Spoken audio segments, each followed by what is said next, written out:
자, 당선자 문재인에 대해서 우리가 좀 이제 자세히 알아볼 필요가 있을 것 같습니다. 자, 문재인 후보에 대한 정보가 지금 문재인 캠프에서 지금 도착된 게 있어가지고 그거 한번 설명해 드리겠습니다. 자, 이름은요? 문재인, 돌아가신 아버지가 지어주셨다. 예. 자, 생년월일과 띠는요? 네, 53년생이고요. 용띠입니다, 용띠. 54년 1월 14일인데, 음력으로 따지니까 52년 11월생이 돼갖고. 빠른 띠가, 53년생이네. 띠가 앞으로 확 당겨지네요. 네. 용띠가 뱀띠보단 뽀대가 좀 낫지. 아, 상관없나? 저 뱀띠인데. 대통령을 보통 용이라고 표현하잖아요. 아, 그러네. 이분이 태생적으로 대통령이 될 나름대로 그 운명적인 게 있네. 그렇게 말해. 뭐야, 박근혜도 용띠 아니었어? 이러한 용도 여러 찔인 거야. 예.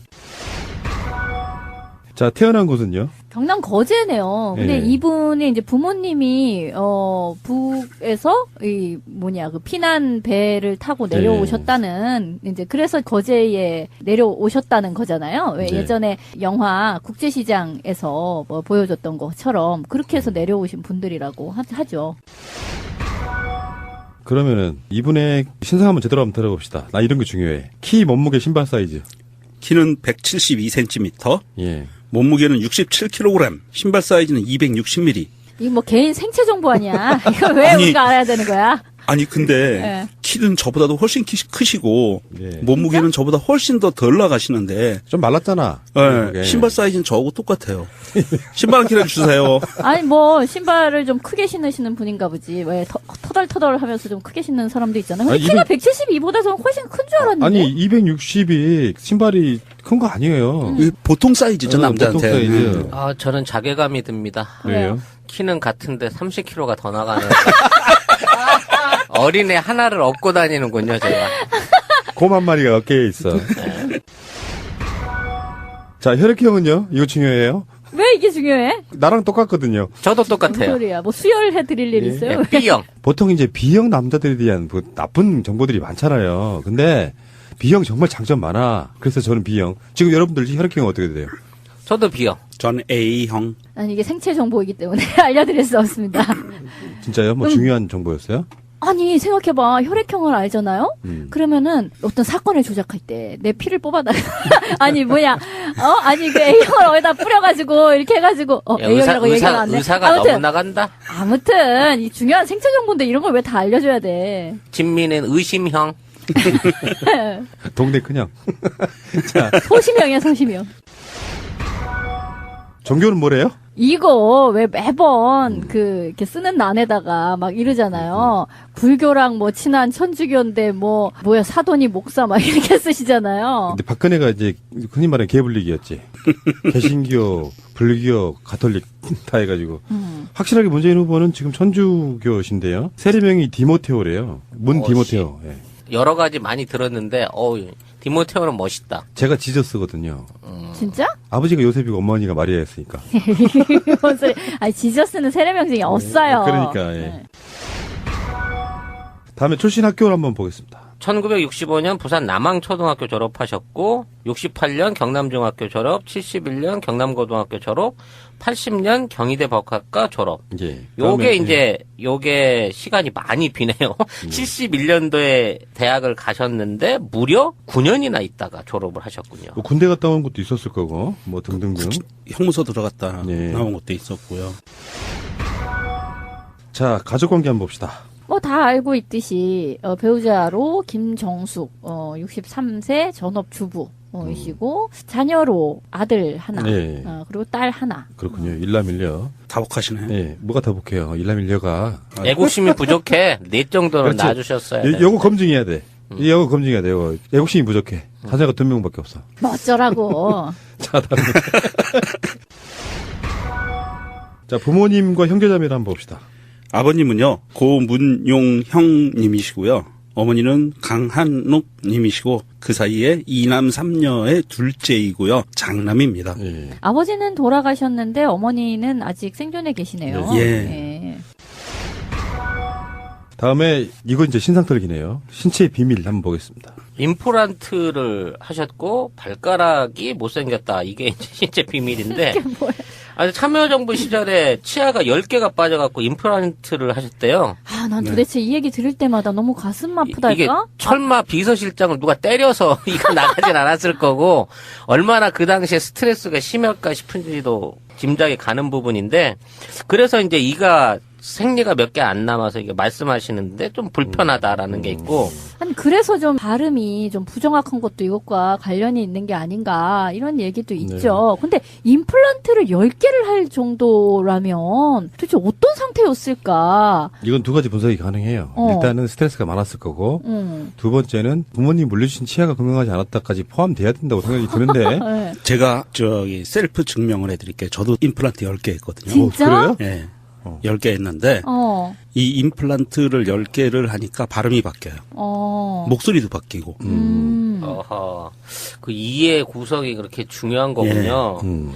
그리고 이제 발가락이 못생기셨대요. 네. 대선 총선 때 이렇게 전국을 돌아다니느라고 굳은 살도 많이 생기고 발톱도 빠져서 엉망이 됐다 그러는데 갑자기 강수진 씨나 김연아 씨 발 같은 생각이 드네요. 뭐 또 이봉주? 네네. 그런 분들이 이제 발가락이 좀 못생기는 그런 게 근데 있죠. 이제 이분은 막 히말라야도 가시고 이러잖아요. 네. 그러니까 그냥 전국을 다니는 것뿐만이 아니라 막 등반도 하고 하니까. 다음에 좌우명이요. 어려울수록 원칙으로 돌아가라. 당장은 손해인 듯해도 결국은 더 큰 이익으로 돌아온다. 이건 진짜 지난 한 5년 동안 이 양반이 실천해가지고 몸소 실천을 얻어낸 정치 행보 같아요, 이거는. 이게 저도 살면서 약간 좀 이런 원칙이 있거든요. 원래 기본 초심 또는 뭐 그 기본으로 돌아가서 다시 생각해 보면 이게 잘못인지 아닌지 판단할 때가 있는데 굉장히 의미 있는 저는 철학적 사유가 들어있는 그런 좌우명이라고 보고요. 어린 시절에 장래 희망은 대통령이 아니었을 것 같은데. 역사학자라네요. 야, 이분이 지금 국정교과서 대응을 하실. 그래도 잘하셨을 것 같아요. 예. 네. 자, 다음에 학창시절 최고의 성적표는? 사법고시 차석 합격과 사법연수원 차석 졸업. 왜 대단한 수석이 아니라 성적이죠. 차석이지? 수석으로 일반적으로 많이 알려졌는데 차석이었군요. 예, 차석으로 입학하고 사법연수원 차석으로 이수했는데 시위 전력 때문에 아하. 판검사 임명이 안 됐어요. 그래서 변호사의 길로 나선 거예요. 이런, 씨. 이런 씨. 그 시절에는 그 사상검증이 있었기 아니 때문에 근데 이분이 테스트에 탁월하신 분 아니야? 사병으로 폭파 관련돼서 그거 표창장. 표창장 받으신 것도 압도적이더만 이 양반이 시험을 보는 그 특별한 재주가 있으신 근데 모양. 내가 그러니까 보기엔- 노량진 공시생에게 가가지고 이제 자기가 어떻게 공부를 하면 이걸 잘 볼 수 있다. 이걸 외우고 나서 책을 딱 덮은 다음에 눈을 감고 리마인드를 해라. 막 이런 것도 가르쳐주고 그러셨잖아요. 그러니까 이게 기본적으로는 머리 좋고 굉장히 노력하는 사람처럼 보이지 않으세요? 사법고시 차석 합격하고 이게 쉽지가 않거든요. 보통 그런 식은 대부분 다 서울대 나온 애들이 한다는 뭐 그런 어떤 우리가 알고 있는 그 느낌이 있잖아요. 두 개 다 차석을 했다고 하면 굉장한 노력파이거나 머리가 정말 좋은 사람. 예. 아니 근데 물론 뭐 경희대 같은 경우도 이게 뭐 장학금, 그러니까 후기이면서 이제 장학금으로 이제 간 걸로 보이고 또 시험에 또 강한 사람이 있잖아요. 그런 어떤 시험 보는 데 있어서 나름의 어떤 노하우를 가지고 계신 분인 것 네. 같아요. 네. 이거는 좀 재밌는 거네요. 학창시절 별명은 뭐래요? 문제야. 비슷해. 문씨야. 아니 지금도 문재인의 문제를 네. 아이가 아니라 어휘로 쓰면서 문제 있는 사람 문재인 이런 식으로 많이 그리고 써요. 또 일베들은 또 문죄인이라고도 하고요. 우리 학교 다닐 때 보면 이름 갖고 장난 되게 많이 칩니다, 일단은. 그럼요. 저도 되게 많이 놀림 당했는데. 이름으로? 뭔데? 어떻게 불렀는데? 뭐 진미식당. 그건 아니, 많아요. 그리고 그 뭐야. 오징어채 진미채. 그런 것도 있고, 제가 어렸을 때는 진로 소주를 광고를 했어요. TV에서. 그러면서 진로의 진미, 이렇게. 그게 나왔었어. 진짜 맛. 당시 교육 분위기가 안 맞아서 이렇게 학교랑 자꾸 부딪혔다고 해요. 그래서 획일적이고 억압적인 분위기에 맞서다 보니까 문지아로 불렸다. 취미는 뭐 오로지 등산, 3번의 히말라야 트레킹 이게 인생의 전환점이 되었다고 하네요. 등산은 정치인들에게 고전적인 항목 아니에요? 민주산악회. 그렇지. 김영삼이 저쪽 사람들은 골프장 가가지고 그렇게 정치에 대해서 얘기를 하는데 뭐 다 감시 붙고 해가지고 어디 할 데가 없어서 산에 올라가면은 올라가면서 이제 서로 얘기를 할 수가 있다 뭐 이런 거였죠. 송 작가가 한 번도 안 해봤을 것 같은 등산입니다. 그러니까 살을 지금 이렇게 하면 30kg가 빠진다는 거야. 나는 주로 이제 그 입구에서 기다리죠. 보내놓고. 막걸리는 마시는 사전에다가 도토리 무게 내 자리 잡고 있을게. 걱정 말고 다녀와. 그러고. 아 근데 이게 뭐 뒷동산 가는 거하고는 다르잖아요. 그렇죠. 뭐 북한산 관악산이야 뭐 댕기는데 그게 아니라 히말라야 트레킹을 했다는 거는 대단하죠. 이거는 이쪽 세계에선 또 갑 중에 갑인 건데. 다른 건 몰라도 건강 문제만큼은 확실하네요. 네. 이거는 몸이 아파서는 도저히 못해. 관절도 좋아야 돼요. 요거는 폐활량도 좋아야 되고. 꼭 가보고 싶은 곳은 함경남도 흥남 6.25 때 피난 오시기 전에 부모님께서 사셨던 곳이라고 하네요. 그래서 가보고 싶다고. 흥남부두. 이분이 또 여기서 통일 의지를 이렇게 강력하게 은유적으로 피력을 해주시나? 저 국민들이 만든 문재인 후보의 출사표 거기 영상 출마를 했거든요. 거기에 국민들 공모한 문구에도 이런 게 나와요. 실흥민 아버지 산소에 가서 소주 한 잔 올리고 남북이 다시 만나게 되었다고 말할 수 있는 그런 나라가 되어야 합니다. 그 노래가 있잖아요. 강산해가 부른 라구요. 라고요. 두만강 푸른 물에 노젓는 뱃사공을 알지는 나중에 음악으로 넣어드리겠습니다. 그런 노래가 있잖아요. 그거나 마찬가지죠. 나는 가본 적도 없지만 예. 부모님이 고향 생각나실 때는 소주가 필요하다 하시 이제 그런 식으로 들었다는 거잖아요. 예. 그래서 꼭 가보고 싶다.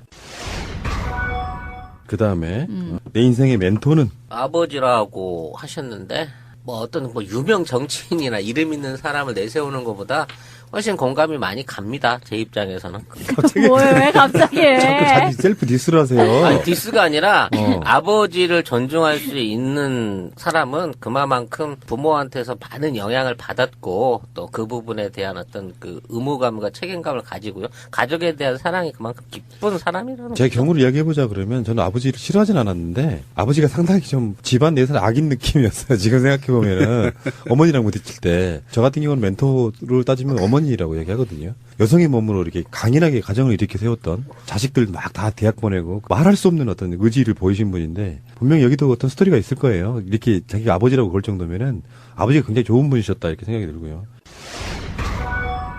이분이 잠을 좀 많이 주무시네. 하루 수면 시간이요? 무려. 시간 자야 돼요. 무려 7시간이나 돼요. 이거 그런 거 있잖아. 사당 오락 이런 거 아니야?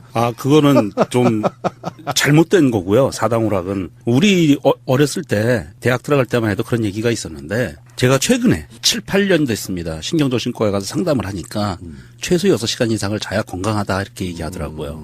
그 건강에 미쳐는 충분한 수면인 것 같습니다. 근데 이런 걸 왜 알아야 되는 거야? 이게 이제 컨벤션 효과로 후보가 당선되면 지상파도 해요. 우리같이 디테일하게 하지는 않겠지. 문재인 후보에 대해서 방송을 이렇게 나간 적이 한 번도 없어요. 이렇게 디테일하게는. 한 번도 없어요. 어떤 방송에서도 처음이야, 이거. 이 정도면 스토킹이지 거의. 그렇지. 좋아하는 음식과 싫어하는 음식입니다. 우리도 이런 방송 해본 적이 한 번도 없어요. 정권 교체 의지가 강렬한 상태에서 후보의 낱낱이를 알고 있어야 방어를 하건 뭘 할건 할 거네요. 방어? 그러니까 누가 뭐라 그러면 회와 해산물을 좋아한다는 게 이게 방어 얘기가 되는 방어가 거야? 되지. 아까 왜? 그 의사 생체 정보랑 똑같은 거야. 그런 거요? 문재인 후보가 어디를 갔는데 회를 좋아하고 물론 부산 출신이니까 좀 그런 것도 있겠지만 이상한 해코지 할 수도 있는 거예요. 그러니까 우리들 입장에서 그냥 다 오픈해. 회를 원래 좋아하신다. 이렇게. 회와 해산물을 좋아하고 특별히 가리는 음식은 없다. 나도 회 좋아해. 자, 없어 못 먹어. 잠깐만. 똑같은 질문을 여러분들께 하면 어떻게 답하시겠습니까? 간결하게. 딱 이 정도 문장으로 한번 답해보세요. 나도 회와 해산물을 좋아하고 가리는 건 없어요. 그래요? 알겠습니다. 네. 예. 문재인 후보랑 식사 한번 하셔야 되겠어요. 좋지. 아니 근데 이게 가리는 음식이 없다 이 얘기를 안 하면요. 문재인은 육고기 정육업체를 비하하고 그쪽 산업에 대해서 탄압한다라는 얘기가 나올 수 있기 때문에 맞네요. 꼭 해줘야 되는 거예요. 맞네요. 예. 네. 특별히 가리는 음식이 없다는 그게 사실이 아닐 가능성이 높아. 이게 정치적인 수사일 가능성이 높은 거야. 그러네요. 그렇게 따지면 이렇게 해야 돼. 회와 해산물을 좋아하고 그렇지만 육고기도 좋아한다 이렇게. 뭐든지 잘 먹어요. 아니야. 그럼 그럼 되는 거야. 또 채식주의자를 디스한다라고 할 수 있잖아. 그렇구나. 어렵다. 네, 어렵네요. 대통령 후보가 되는 게 쉬운 게 아니야. 네, 그러게요. 이분 요리도 좀 하시네요. 가장 자신 있는 요리는요? 가끔 직접 끓여 먹는 라면과 즉석밥. 에이, 이 정도는 요리를 한다고 볼 수가 없잖아. 거의 내 수준이잖아. 아니 그래도 얼마나 기특해요. 이거는 연세 있으신 분이. 대한민국의 전문 요리사들과 요리 자격증을 가지고 계신 분들에 대한 문재인 후보의 디스라고 평가받을 수 있습니다. 근데 또 이런 것도 있어요. 저도 요리 좀 한다는 입장에서 보면은 문재인 후보 자체가 나는 이게 라면을 끓이고 이런 거 중요한 게 아니라 이 이야기를 한번 해보고 싶고 꼭 남편이 라면을 끓이면 옆에 와가지고 한 젓가락만 달라는 사람. 부인. 왜 나를 디스하는 거예요, 지금? 근데 뭐 하나 끓여줄까 하면 그건 됐대. 맞아. 이상해. 그거 왜 그러는지. 왜 나를 직접 지금 디스를 하려는 건데? 아니 보편적으로 그래요. 이렇다고. 그러니까 분명히 김정숙 여사님도 분명히 한 젓가락? 그러니까 한 젓가락 당신 것까지 끓여줄게. 아 그건 됐고 한 젓가락 그리고 밥 먹어. 그럼 덜 받아 또. 저는 그런 데서는 자유롭습니다. 제가 라면을 물에 살짝 튀겨 먹거든요. 왜요? 아니, 무슨 이게 소리야? 거의, 안 익었을 때. 거의 안 익었을 때, 반은 꼬들꼬들 씹힐 때 이걸 불을 꺼서 먹기 시작하기 때문에. 생밀가루 냄새가 나는 지경. 그런 거를 주로 먹기 때문에 아무도 제가 끓인 라면은 안 뺏어 먹습니다. 아니 근데 진짜 기껏 라면 끓이고 즉석밥은 뭘 한다 개념이 아니잖아요. 그냥 전자레인지 돌린다 개념이잖아. 야 진짜 요리 안 하시는구나. 근데요, 좀 반대로 이런 문재인 후보가 나는 요리도 잘해야 하면 재수 없어요. 혀에 도움이 안 될 것 같아. 내가 보기엔. 거짓말일 가능성이 예. 높아지는 거지. 자, 그다음에 한 달 독서량 이거 중요합니다. 일단 여러분들께 한번 여쭤볼게요. 독서량이 얼마나 되세요? 한 달에 권수로만. 저는 0.3권? 0.3권. 다음에 우리 송 작가님. 아, 이게 책이라고. 솔직히 말해요, 빨리. 아니, 근데 저는 정법으로 된 책은 거의 안 읽고요. 만화책은 굉장히. 다음에 우리 왕진민이. 근데 책을 만화책 무시하나, 아니, 지금? 앞에서부터 끝까지 다 읽는 걸 얘기하는 게 아니잖아요. 그냥 어떤 식으로든 보는 걸 얘기하면 한 4-5권은 되죠. 근데 문재인 후보는 보통은 10권 정도 읽었는데 최근에 바빠서 2-3권 정도 읽는다. 많이 읽는 거예요. 근데요, 이런 경우에는 보면 이동 중에 많이 읽을 거예요. 차 안에서. 그렇겠네요. 네, 보통 그런 식으로. 책을 많이 읽으면 사유의 깊이가 깊어진다는. 최근에 읽은 책, 이거 중요합니다. 왜냐면 이거는 정치적으로 많이 쓰이잖아요. 그렇죠. 대선 후보 말고도 대통령도 뭐 휴가 갈 때 무슨 책 갖고 간다 이런 거. 갑자기 베스트셀러가 되기도 하고 따라 그렇잖아요. 읽어야겠네. 최근에 읽은 책이 뭐라고요? 어떻게 돌파할 것인가? 저성장 시대 기적의 생존 전략. 야, 그런 이거는 책이라는데요. 굉장히 공약적인 그런 내용 아닐까요? 그러네요. 나 안 읽어봐서 뭐 어떤 그러니까 종류인지 읽어봐야겠어요. 모르겠네. 아마 이 책이 베스트셀러에 올라갈 것 같습니다. 예. 발표되는 순간 어떻게 돌파할 것인가? 저성장 시대 기적의 생존 전략이 마치 이거는 그 선대인 소장하고 얼마 전에 인터뷰했던 거랑 좀 비슷한 얘기가 나올 것 같기도 해요. 자, 다음에 좋아하는 노래는 꿈꾸는 백마강이라는데, 갑자기 이 얘기를 들으니까 나도 꽤나 옛날 노래 아는데 잘 음률이 기억이 안 나네? 꿈꾸는 백마강이 뭐지? 자, 음악 듣겠습니다. 백마강 달밤에 물새가 울어. 아, 그거 맞아요? 잃어버린 옛날이. 그만 여기까지. 미치겠네. 자, 문재인 후보를 꼭 만나십시오, 황진민이. 저는 권유해드립니다. 제가 어떻게든지 한번 만나보셔야겠네. 나중에 이제 전직이 되고 나면 한번 꼭 자리 마련해드리겠습니다. 왜 뭐 하려고? 그거 나중에 회복을 얘기하고. 와 회사 준다고 딱 맞는 것 같아. 문재인 후보는 아마 황진민님을 굉장히 반갑게 맞이할 겁니다. 왜? 그거 나중에 얘기한다. 그 다음에 주량은 어떻게 된다고요? 소주 한 병이시라고 하네요? 이거 거짓말 같다. 더 드시지 않을까? 내가 이야기 들었어요. 최근에 어떤 분한테. 문재인 후보는 술을 정말 잘 마신답니다. 근데 어떻게 마시냐면은, 길게. 송 작가하고 나하고는 옛날에 내가 요즘에 술 안 끊었습니다만, 옛날에 술 마시면은 딱 홀짝홀짝 해가지고, 딱 한 병에 한 10분이면 끝나잖아요. 그렇죠. 근데 문재인 후보는 지금 막 소주 한 병이라고 그랬는데, 이거는 결격 사유가 될까봐 주량을 줄인 게 아닌가 싶어요. 술 되게 잘 마시고요. 길게 마신대요. 그러니까 소주 한 병을 갖고 한 서너 시간 드시는 모양인데. 그리고 술 주사가 저희 없는 사람. 오. 그러니까 자기 관리는 확실히 잘하는 사람 맞아요. 그러니까 맞아요. 우리들처럼 막 술 먹으면은 막 말 실수하고 그 다음 날 일어나가지고 내가 무슨 말했더라 막 기억 안 고민하고 나고. 나 씨. 자, 다음에 이분이 담배를 피시나요? 2004년도에 그 민정수석을 그만두고 네팔로 히말라야 트레킹 갔을 때 끊었다라고 하죠. 끊어야 되죠. 담배를 피는 상태에서 폐활량이 줄기 때문에 이 상태로 트레킹을 가면 안 되죠. 근데 우려스러운 게 있습니다. 의혹 제기하겠습니다. 담배값은 안 내릴 것 같습니다. 흡연자가 아니셔서 근데 어쨌든 그 노무현 전 대통령 같은 경우에도 담배를 되게 좋아하셨잖아요. 그래서 친구이기도 하고 이제 같이 청와대에 계실 적에는 이렇게 담배 친구를 해주셨는 모양이네요. 자, 뭐 이런 방송 처음 해보는데 재밌네요. 이거 굉장히 부담이 없네요, 이거. 감사합니다, 문재인 후보님. 뭐가 왜? 이런 방송 소재를 줬으니까 우리 한 시간 날로 먹고 있잖아 지금. 예전에 문재인 후보님이 노무현 대통령 들어가시고 일주기가 됐을 때 생각나서 한 잔 이렇게 트윗에 올리신 적이 있어요. 3잔을 드시면서 이래서 한 잔, 저래서 한 잔, 저래서 한 잔 이렇게 예. 굉장히 감동적이었거든요 그때. 자, 다음에 습관 한번 보겠습니다. 습관이 됩니다. 어떤 자료든 구석구석 읽어보고 토시까지 내 스타일로 고쳐야 된다. 변호사 시절 변론서를 작성하던 버릇 때문인데 각종 자료를 꼼꼼히 챙긴다. 이분은 그런 면에서 굉장히 디테일이 강할 것 같긴 해요. 순실이가 필요 없네요. 그러게. 예. 대충 할 것 같지는 않아요. 자, 가겠습니다. 이런 질문을 왜 하는지 모르겠다. 악질이다, 야, 젊은. 자신의 외모에 점수를 준다면? 이런 거 왜 물어보는 거야? 아니, 뭐, 아니 가령 정우성이라든지 이런 사람한테도 물어봐요. 아니, 근데 난 대답이 더 걸작이야. 뭐.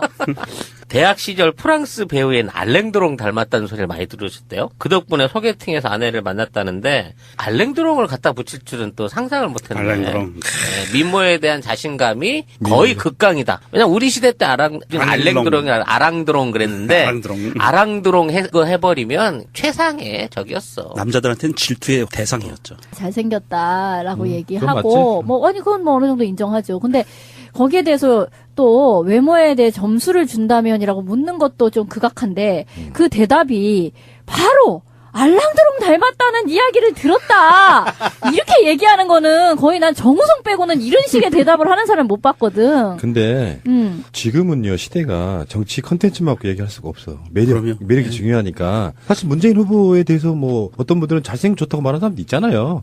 근데 그런 빠심도 좀 있어야지 이게 재밌는 시대라고 저는 보고요. 역사적으로 봤을 때 잘생긴 대통령 한번 꼽아보세요. 우리나라 대통령 중에. 외모도 중요해. 박정희 B, 이명박 B, 김영삼 B. 김영삼 김영삼은 그렇게 나쁘진 않죠. 이게 젊었을 때 사실 잘생긴 건 아니죠. 네. 잘생긴 건 아니죠. 김대중 대통령은 옛날 젊었을 때 되게 잘생겼더라고. 그러니까 김대중 대통령은 옛날 스타일로 좀 잘생긴 얼굴이고 젊었을 때. 전두환은 절대 아니야. 아니, 본인은 머리만 있으면 그 사람들 외모는 그렇게 빠지진 않아. 본인은 아니야. 근데 나는 문재인 후보에 대해서 가장 멋져 보였던 거는 지금도 기억나는데 2012년 대선 때 무대에 올라오면서 휘날리던 롱코트. 되게 약간 좀 옷발이 멋이 좋으시더라고. 있었어요. 예. 네. 그리고 몸무게나 이렇게 잘 빠진 거 보면 저 같은 경우 이제 막 배도 좀 나오고 송 작가는 뭐 상상도 못할 거고. 근데 그렇게 좀 약간 마른 체형의 유형들이 좀 어울리고 거기다가 아마 문재인 후보는요 지금은 이제 이 부분 염색을 한대요. 그때보다 훨씬 더 머리가 좀 덜 흰데 대통령 되면 염색 안 할 것 같아요. 성향 스타일. 안 해도 돼요. 네. 자, 다음에 한 달 용돈 한번 보겠습니다. 책 몇 권 사고 사람들 만날 때마다 밥값 술값 낼 수 있는 정도. 이거 너무 애매한. 이거 추정을 한번 해봐봐. 아니 한 달 용돈 근데 얼마나 될까? 사람들을 몇 명을 만나는지도 중요하고 밥이나 술을 어느 수준으로 어떻게 내는지에 따라 이거는 얼마든지 많아질 수도 있는 일단 거거든요. 덕수랑이 3권이니까 책 구입비 6만 원 하고 밥값은 한 끼에 3만 원을 넘으면 안 되니까 하루에 5명씩 150명 만난다고 생각하고 450만 원 잡고 술값은 소주 한 병 드시니까 아니구나 만날 수가 없구나 이분이. 그러니까 제가 이야기를 한번 들어본 게 있는데 술도 잘 사신답니다. 잘 아니 근데 시간이 나요. 누가 아니, 얻어먹지. 그러니까 지금 선거전이니까 뭐 그렇게 못하겠지만 정치인은 사람 만나는 게 사실 일이에요. 아니 문재인 후보 같은 경우에는 무직자였어요. 무직자. 당직이 없었어요. 지난 1년간 실업자잖아요. 아 그렇구나. 얼마든지 만날 수 있었거든 사람들. 시간은 있었어요. 문재인 후보야 뭐 기본적인 직업도 변호사고. 궁금하다. 다음번에 태임하고 저하고 만나시면 누가 술값을 낼지. 그러니까요. 당신을 왜 만나? 만날 수 어이가 있어. 없네. 만날 수 있어. 왜 뭐 그런 시대를 만들지 않잖아. 그럼 우리가 뛴 거 아니야? 나도 만날 수 있는 그런 태임 대통령이 노무현 되주시 같이. 대통령도 시골로 내려가셔가지고 일반인들과 만났잖아요. 그렇죠. 자, 다음에 이거 궁금한데요. 춤과 노래 실력은 어찌 된답니까? 아 근데 진짜 노래 실력은 별로더라고. 전번에 TV에 나오셨나? 그래가지고 노래를 잠깐 하시는데. 아까 그 꿈꾸는 백마강도 엉망으로 부르실 가능성이 있군요. 다음에 춤도 못 추고.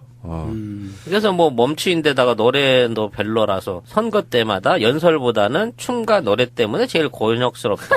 선거할 때 춤을 노래를 아니, 시킬 때가 있어요. 시킬 아, 때 때가 있어요. 이게 있어요. 잘 모르시는데 몸치하고 음치가 그런 거 시킬 때 얼마나 곤혹스러운지 몰라요. 약간 좀 자괴감 들고요. 네, 저도 노래방 가는 걸 그래서 싫어해요. 몸치 음치랑. 무대에서 약간 모욕당하는 느낌도 있어요. 네. 그래서 왜 정치인들 중에 약간 뭔가 좀 정색 스타일들은 대부분 보면은 이렇게 희화화시키는 걸 되게 싫어해가지고 우리가 인터뷰 같은 거 할 때도 이런 부분은 빼주세요라고 계속 이야기하는 그런 게 있거든요. 이 의혹이 사실이라면 문재인 대통령은 앞으로 엔터테인먼트 업계에 대한 관심이 매우 적을 것이다. 라는 악의적인 추론이 가능하죠. 아니요, 왜 자기가 못하기 때문에 그런 그렇지. 쪽을 반대로 더 할수 육성해야 된다고 보고 생각할 듣는 수 건 있죠. 즐겨 해요. 네. 하긴 뭐 싸이를 그렇게 그냥 입에 달고 사시던 분은 뭐 아예 거기를 다 작사를 내놓으셨는데. 아니 근데 노무현 전 대통령 같은 경우에는 유세를 다니면서 막 혼자 노래를 부르시고 막 그랬었어요. 사람 별로 없는 유세 막 혼자 막 유세하다가 분위기 좀 썰렁해지면 갑자기 막 부산갈매기를 부르고 막 그런 영상도 지금도 남아 있거든요. 이분이 또 반려동물 키우시죠? 이름이 되게 재밌네요. 풍산개가 있는데요. 풍산개는 마루하고 까미네. 고양이는요, 찡찡이하고 뭉치래요. 맞네. 저는 이거 보고 좀 나름대로 좋았던 게 뭐냐면은 전부 다 이름이 순항국말이잖아요. 그러네요. 나 이 점은 되게 좋아요. 저도 강아지를 키울 때 지금까지 전부 다 순항말로 지었거든요. 지금 현재는 살랑이고요. 예전에 키웠던 애는 앵두 뭐 이런 식이었어. 와, 근데 고양이 중에 하나가 이 뭉치 얘는 사고를 엄청 치나 봐요. 사고뭉치? 아. 털뭉치일 가능성도 있어요. 자, 이 사실로 추론해 볼 때 집권 이후에 내부 간 세력 갈등이 일어나는 것을 조장할 우려가 있다. 개와 고양이의 싸움? 개와 고양이의 싸움을 조성하고 컨트롤할 우려가 있다라는 아니에요. 염려가 이 있네요. 사냥개인 풍산개, 호랑이 잡는 풍산개와 고양이들을 같이 키우는 거 보면 조화롭게 잘 이렇게 다독일 수 있는 능력이 있는 거예요. 근데 그건 정말 신기하네요. 보통 개랑 고양이를 같이 키우면서 싸움이 나지 않게끔 하는 것도 되게, 정말 좋은 개 주인이 되는 게 보통 어려워요. 인격 가지고 되는 게 아니에요. 기도 예, 잘 드려야 그렇죠, 되고, 예. 교육을 시켜야 되거든. 근데 다른 건 몰라도 저도 애견인의 입장에서, 이분이 애견인이자 애묘인으로서 앞으로의 어떤 그 동물권 관련된 것들을 좀 제대로 좀 하셨으면 좋겠다는 생각이 들어요. 그리고 최근에 박근혜가 진돗개 버리고 간 것도 진짜. 굉장히 대비가 될 것 같고. 정말 짜증나. 분명히 마루하고 찡찡이와 뭉치는 주인 잘 만나서 청와대로 들어가겠죠? 들어가야 되는구나. 같이 사는데. 돌봐줄 사람이 없구나. 네. 버리면 안 되지. 또 그러게. 버리고 가면 아니, 또 버리는 게 식으로 아니고. 욕먹죠. 아니, 어쨌든 다른 사람한테 맡기고 맞다. 그러면 안 돼요. 아니, 여사님도 같이 들어가야 되니까 다 데리고 다야 돼. 반려동물은 누구한테 맡겨지는 것 자체가 스트레스고요. 그럼요. 맞네요. 네. 자, 연속하겠습니다. 이건 뭐 문재인 후보 덕분에 방송 한번 날로 먹고 있습니다. 근데 재미는 있네요. 그렇죠? 들으시는 분들이 이런 방송 처음 들어봤을 거야. 제목은 문재인의 모든 것. 50문 50답입니다. 가장 아끼는 물건이 있다네요. 법무법인 부산 개업할 때 노무현 전 대통령이 개업 선물로 보내준 괴종시계라네요. 증 노무현 이렇게 글씨가 새겨져 있대요. 지금도 괴정식에 쓰는 사람 있나? 부잣집들이 있을까? 저희 집도 있었어요. 불알 달린 거. 아니, 불알이 아니라 길쭉한 그 봉 추도 세 개 있고, 있고, 예. 추세가 있고 예. 불알 움직이고 하는 거거든요. 시계 잠깐만 이야기해 봅시다. 문재인 후보님 죄송합니다. 뻐꾸기 시계 한참 유행하던 시절이 있었지. 그렇죠. 90년대쯤에 유행했죠. 근데 뻐꾸기 패 죽이고 싶을 때도 있었지. 불편했었지. 자야 되는데 계속 시간만 돌려대고 막 이런 거. 그리고 그 불알 시계는 지금은요 무서움 시계라는 게 나와요. 네. 초시계도 소리가 안 나게 해서 네, 초침 소리 안 슥 나죠. 지나가게 하는 건데 이런 시계 보면 정말 옛날 그 추억 돋아요. 똑딱 이렇게. 네. 네. 그때 이제 그 저희 집에 있던 시계는 이게 양쪽에 태엽 감는 구멍이 있었어요. 있죠. 맞아, 그렇죠. 맞아, 맞아. 그래서 태엽 감죠. 그걸 감아보고 싶어가지고 틈만 나면 막 이렇게 돌렸던 생각이 나거든. 그러다 태엽이 끊어져갖고 시계가 고장났거든. 또 그런 것도 있고 이제 부부싸움하다가 아버지가 뭘 던졌는데 개종식에 유리창이 박살나는 경우도 있었을 거야. 분명히. 좋아하는 한자 성어. 제조산하. 와. 이게 나라를 완전히 다시 만든다라는 그렇죠. 뜻이죠. 이게 이순신 장군이 그 서해 유성령 선생한테 적어준 글귀랍니다. 이게 왜 사극에 되게 많이 나오는 문구예요. 그러니까 산하를 다시 만든다 이런 뜻이니까 그렇죠. 나라를 확 바꾸겠다 이런 의미가 좀 들어있는 거고요. 제조산하를 해야 되는 거야, 지금 이 예, 시점이. 예. 그렇죠. 네. 지금 발음이 정확히 안 들리신 분들 다시 한번 해드릴게요. 제조산하. 다음에 좋아하는 영어 단어도 있답니다. 드림? 드림. 드림 컴 트루. 꿈을 꾸는 거.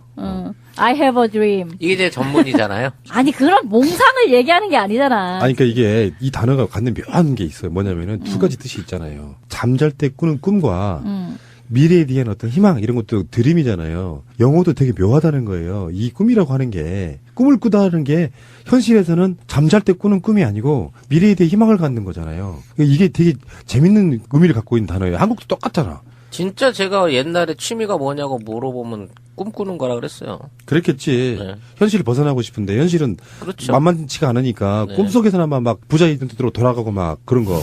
그럼 회상도 있고 뭐 공상도 있고 있긴 하는데 이게 이제 동사로 드림, 예. 꿈꾸다, 희망하다 이걸로 바뀌게 될 수 있는 이거 자체가 예. 의미가 있는 거거든요. 예. 명사의 드림에서 동사의 드림으로 가는 거. 의미가 있는 단어입니다, 이것도. 다음에 이분도 이제 뭐 임플란트 10개 할 정도로 스트레스를 많이 받지만 어떻게 해소하는지 나와 있네요. 산책이고요. 스트레스 해소법은. 뭐 또는 밭일을 하거나 나무를 심거나 마당에서 풀도 뽑고 이런 단순 노동을 하면서 스트레스를 해소한다고 하네요. 아주 건전한 좋은 취미네요, 진짜. 네. 정신적, 신체적 건강에 아주 좋은 거죠. 셀프 힐링을 하는 거죠. 우리 동네에 사시는 그 트럭 운전하시는 아저씨 한 분 있는데요. 이분은 노래방 가는 게 취미예요. 아하. 날마다 노래방 가서 엉덩이 흔들면서 춤추고 혼자 노래 부르고 와. 오. 이분은 음치에 몸치시잖아. 술도 왜 잘 안 제일 먹고. 못하는 거를 이렇게 얘기를 해요. 아니 그렇다고. 정원사 문 씨처럼 행동을 하신다는 거잖아. 근데 문재인 후보는요. 그러니까 저랑 되게 비슷한 게 많아요. 제가 정말 안 좋던 시절에 뭘 했냐면은 옥상에 올라가서 도시농사를 했는데 아침에 이제 나가려고 하면 1시간 정도 이렇게 일어나갖고 좀 심란한 하루가 시작되잖아요. 그러면 내가 물 주고 키웠던 상추, 고추들 키우는 거 딱 그 시간 한 20-30분 정도만 힐링돼. 아, 그래요. 다 까먹을 수가 있어. 그것 아니, 때문에. 다들 그게 그렇게 좋은 정신치유법이라고 해요. 예, 문재인 후보가 노무현 전 대통령하고 이제 이런 거 가지고 굉장히 교감을 많이 했다고 하거든요. 그러니까 뭐 식물 이름 맞추고 막 이런 거 되게 좋아한대요. 식물 되게 많이 알고 계신다는데. 그래요? 그리고 양산 그 맞아요. 집에도 맞아요. 그랬다. 근처에 뭐 나무 막 이런 거 엄청 심어놓고 뭐 이러신다고. 아, 요거는 그냥 쏘는 말이 아니네. 생각해보니까 저번에 노무현 대통령이 물어보면 다 답했다고 김경수 의원이 그때 한번 증언한 적이 있었죠. 제가 전에 한번 말씀드린 적이 있죠. 무슨 앱 하나 있었죠. 식물이 궁금하면은 아, 있어요. 예. 앱에다가 물어보면은 가르쳐줘? 거의 한 10초 안에 답이 와요. 진짜? 식물 이름 물어보면. 아, 사진을 찍어서 이렇게 올리면 되는 올리면. 거예요? 그러니까 길거리 지나 사진 찍고 머리 보면 한 10초 안에 답이 와. 아, 진짜? 네. 나 바로 깔아야 되겠다. 뭐야라고 있습니다. 뭐야. 맞아요. 있어요. 예. 자, 문재인 후보님은 이제 걸어다니는 뭐야. 즐겨 듣는 팟캐스트 프로는 새날이라고 또 말씀해 주시고. 에이, 그런 얘기 없잖아. 왜 사기를 쳐? 이것도 중요한 얘기인데. 죄송합니다. 즐거벼는 TV 프로는 뉴스를 제외하고. 뉴스는 볼 맛이 안 나실 거야, 지금은. 예. 아, 왜요? 뉴스를 봐야죠. 답이 뭐라고 왔습니까? 다큐멘터리라네요. 네. 내셔널 지오그래픽의 자연 다큐를 즐겨본다 하셨는데. 그러니까 동식물을 좋아하시잖아, 지금. 아하. 키우는 그러네. 동물, 식물 등도 많고, 뭐 이런 걸 보시는 걸 좋아하나 봐요. 근데 원래요, 이런 내셔널 지오그래픽 이게요, 생각보다 굉장히 인기가 높아요. 퀄리티도 좋고, 예, 좋아요. 성인 시청자들 사이에서 왜 가령 뭐 명절이라든지 이럴 적에 여러 명이 모였을 때 큰 무리 없이 틀어놓고 있을 만한 그 프로그램이 뭐냐라고 하면 대략 이런 거예요. 저도 그렇구나. 집에 들어가면, 새벽에 들어가면 채널 딱 키는 게 131, NGC. 그 다음에 130, BBC 이걸 보거든요. 제일 먼저. 그 진짜 그거예요. 보는 것 자체가 힐링이더라고. 예, 맞아요. 드라마에 빠지면 또 자기 생각이 없는 경우도 되게 많잖아요. 남자들은 드라마에 빠지기보다는 약간 다큐 되게 좋아하는 사람도 많죠. 저는 먹방에 주로 이제 맛있는 녀석들이라고. 그러니까 네. 관심사항은 몸으로 나타난다. 자, 자녀 교육에 대한 이야기 한번 해보겠습니다. 자녀 교육은 어떻게 하셨답니까? 무엇보다 아이들이 좋아하는 게 뭔가를 먼저 생각했다. 스스로의 선택을 존중했고 둘 다 자신의 꿈을 키워왔다고 생각한다. 아, 답은 뻔할 수 있는데요. 나는 네. 공감이 좀 돼요. 뭐냐면은 저도 꼬맹이한테 뭐 대라 이런 말 안 하거든요. 지금도 항상 질문이 학교 생활 재밌냐? 이걸로 끝이에요. 팟캐스트를 보면서 아빠 오늘 뭐 5등 했네 이렇게 가끔씩 볼 때가 있어. 그래요? 애가? 그럼 내가 한마디 해요. 뭐라고? 내가 너한테 1등 맨날 하라고 하면 좋겠냐? 그걸 거기다 써먹냐? 원래 내 주의가 1등 하지 말라거든요. 우리 꼬맹이한테는 전혀 그 성적에 대해 이야기 안 하는데 지금 그런 이야기 하시는 거예요. 예. 영화의 명대사 중에 이런 게 있어요. 1등에 목을 매느니 목을 매겠다. 기대고 의지하는 가장 편안한 사람들은 이렇게 질문에는 답이 왔습니다. 또 가족, 정치인의 가족으로서 감내해야 할 고통이 없지 않을 텐데도 항상 지지하고 배려해준 아내와 두 아이들에게 감사한다. 아무리 뭐 몬케민의 동지는 해도 가족보다 소중한 건 없다를 그렇죠, 예. 애둘러서 이야기하는 것 참 같고요. 이게 힘든 거예요. 이 가족의 사랑 또 가족의 지지를 받으면서 뭔가를 할 수 있다는 게 얼마나 힘든 것인가라는 생각을 늘 하고 있습니다. 여러분께서는 문재인 후보와 전혀 다른 결로 인생을 살아오신 우리 송 작가님의 처절한 자기 방송을 듣고 계십니다. 가장 기뻤던 일이 지금 두 가지가 있네요. 사법시험 합격과 노무현 대통령의 당선인데요. 예, 예. 본인이 당선되면 더 기쁘지 않을까? 그러니까요. 가장 기뻤던 일은 다음에 퇴임 후에 물어보면은 사법시험 합격과 노무현 대통령 당선과 내 당선이라고 이야기하시겠네요. 아닐 수도 있어요. 그러니까 앞으로의 어떤 가시밭길 이게 이제 굉장히 앞으로 힘든 일이 펼쳐지겠구나 하는 그렇지, 엄중한 그렇지. 책임감을 느낄 수도 있죠. 그러네. 생각보다 이거는 어떤 권한을 갖는 권리를 받는 권력을 갖는 일이 아니고 그렇죠. 구렁텅이로 빠져드는 일일 수도 있거든요. 그러니까 노무현 대통령의 당선은 이제 친구로서 또 참모로서 막 그냥 기뻐할 수 있는 일이었는데 이것이 나에게 닥쳤구나라고 생각했을 네. 때 굉장히 단지 기쁘지만은 않을 수도 네. 있는 거죠. 자, 다음에 좀 빨리 가야겠습니다. 지금 59문항이 있기 때문에. 자, 가장 후회되는 일을 물어봤어요. 이거 너무 가슴이 아파서 나는 못 읽겠어요. 아버님 돌아가시기 전에 잘된 모습을 보여드리지 못한 것이라고 나왔네요. 우리 아버지는 저 군대 제대할 때 돌아가셔갖고 아유. 그 정도까지는 아닌데 정말 이렇게 아버지가 일찍 돌아가셔버리면은 40살 즈음에 아들의 모습이 어느 정도 이렇게 대부분 40살 정도면 정해질 거 아니에요. 그 전에 좀 보여드리면 좋은데 아직까지 핵 성공에 대한 진행 중이었던 사람들이 돌아가셔버리면 굉장히 마음이 아플 것 같아요. 이거는 이제 송 작가와 문재인 후보와의 좀 비슷한 길일 수도 있겠다는 생각이 단 듭니다. 하나의 공통점이네. 아니죠. 저와 정반대의 길인 겁니다. 왜냐하면 문재인 후보는 지금에 충분하게 이루어냈기 때문에 이거를 못 보여드린 게 아쉬운 거지만 지금 아버지가 저를 보신다 그러면 더 속 터지셨겠죠. 현재 진행형이기 때문에 네. 이렇게 말을 할 수도 없는 거예요. 네. 근데 정말 김영삼 전 대통령 같은 경우에는 당선이 되고 나서 막 당선증을 자기 아버지에게 이렇게 갖고 가서 내놓고 막 절을 하고 이런 장면도 있었잖아요. 그러니까 정말 그 아버님 오래 사시는구나 막 싶기도 하고. 근데 아버님이 일찍 돌아가신 거에 대해서 이런 어떤 아쉬움 같은 거는 개인적으로 정말 있을 수 있겠네요. 근데 어머님이 아직 살아계시니까 또 효자로 할 수 있는 그러니까 거죠. 이분이 굉장히 그 친가족적인 면모가 다 들어있어요. 지금 그러네요. 보면은 그러니까 가장 중요한 게 가족이라고 생각하는 것 같고. 문재인 후보의 아버님이 78년도에 돌아가셨어요. 일찍 그러니까 돌아가셨네. 마음이 일찍 돌아가셨으니까 그러네요. 마음이 아프죠. 다음에 타임머신을 타고 가고 싶은 때는 이게 상당히 지금 전 질문에 연관성이 있네요. 대답이네요. 선친이 살아계셨을 때로 돌아가고 싶다. 큰아들이 고시 합격한 모습을 보셨으면 얼마나 좋아하셨을까 생각하면 지금도 눈물이 난다 하셨는데요. 이 세 개가 다 연결돼요. 사법고시 합격과 이걸 아버님한테 못 보여드린 것 자체가 기쁘면서도 가장 후회되는 일인 거죠. 그러네. 굉장히 효자신 것 같고요. 지금도 마찬가지겠지만 더 심할 수도 있는데 부모들이라는 게 자식의 출세를 특히 우리나라 좀 심했어요. 자식의 출세가 부모들의 오직 목적이었던 시절이 있었는데. 자, 다음 질문. 약속 시간에 얼마나 기다릴 수 있나? 대선 후보의 이 중에 앙케이트라고 할 수 있는 일문일답 59문 59답이 질문 자체가 좀 디테일하고 재밌습니다. 약속 시간에 얼마나 기다릴 수 있나? 좋아하는 사람이라면 마냥 기다릴 수 있을 것 같다. 굉장히 로맨틱한 답변을 주셨네요. 그렇고요. 다음에 꼴불견이라고 생각하는 것은 권력이나 이익을 탐해서 지조나 양심을 파는 것이라고 하는데 이거 지금 찔릴 사람 많은데 동업자들 중에. 이 점 때문에 제가 봤을 때는 문재인 후보가 최고의 강점처럼 보여요. 본인의 장점은 처음 만나는 사람들에게 호감을 주는 것. 또 이렇게 자기 자신을 좀 그런데요. 막 알랑드롱 얘기 나오고 말이야. 강력해. 바로 호감을 준다. 이 정도 깔때기는 용서해 줄 수 있고 아. 정청래 의원도 그렇게 이야기하지 않았어요? 그런 비슷한 뉘앙스로.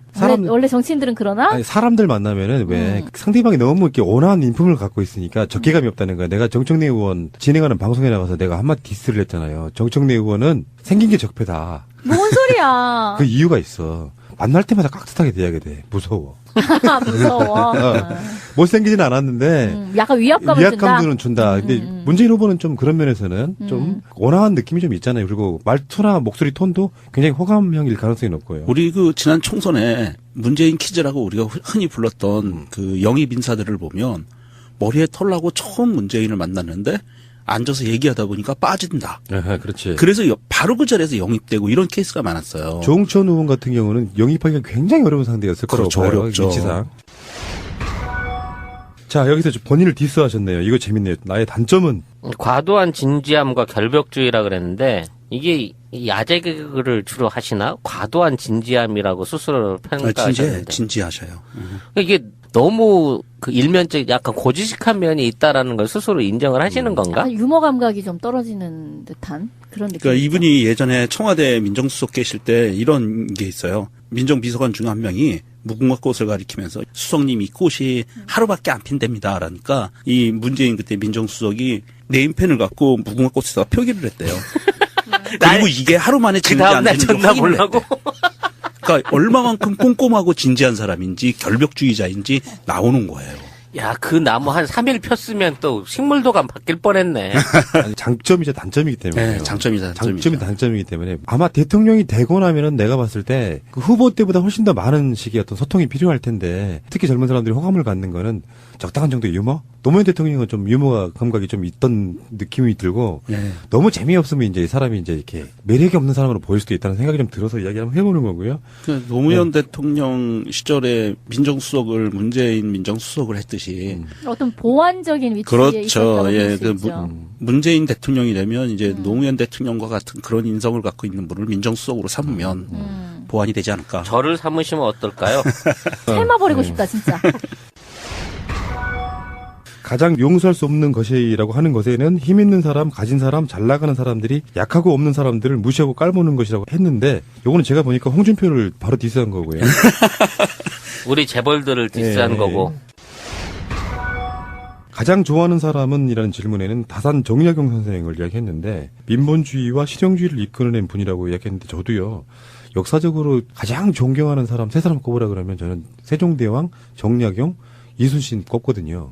너무 사실상 평이하다. 정약용 같은 경우는 정말 그 천재예요, 저서나 이거 천재. 대단한 사람이고 예. 마찬가지 세종대왕이라고 보고 이순신 장군도 그러는 거잖아요. 거의 불가능에 가까운 일을 해낸 사람이잖아요. 그렇죠.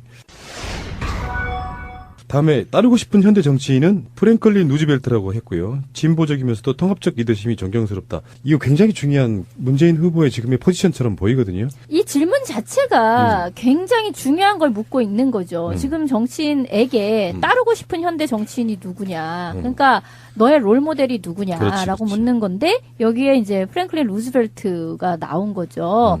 근데 루즈벨트는 이제 우리가 알다시피 대공황의 상황에서 정말 미국을 구했다라고도 볼 수가 있는 것이고 그 과거에는 일테면 공화당 일색의 그러니까 노동자들이 다 공화당 찍던 시절이었었어요. 근데 이제 루즈벨트를 거치면서 사실 민주당이 전국 정당이자 어떤 진보적인 정당으로 그렇게 국민들에게 인식되었던 때가 이제 프랭클린 그렇죠. 루즈벨트를 거치면서부터였죠. 그러니까 그런 인물이 되고 싶다는 근데 거예요. 정치적 포지션에 따라서 막 개혁하라 하라 난 개혁할 거야 막 하는 사람 입장이 있고요. 그분은 대부분 보면 될 가능성이 없는 사람들은 그렇게 이야기하고요. 악의적인 세력들은 최초의 사선 대통령이었던 유일한 사선 대통령이었던 루즈벨트를 존경한다는 이유만으로 문재인이 장기 집권을 시도할 것이다라는 억측 내지는 억지 주장을 할 수 있다고 생각합니다. 아니 근데 지금의 어떤 개헌을 하지 않고서는 장기 집권이 불가능하잖아. 개헌해도 안 돼요. 본인한테는 세당이 안 되니까. 다음 대통령부터 적용되기 때문에.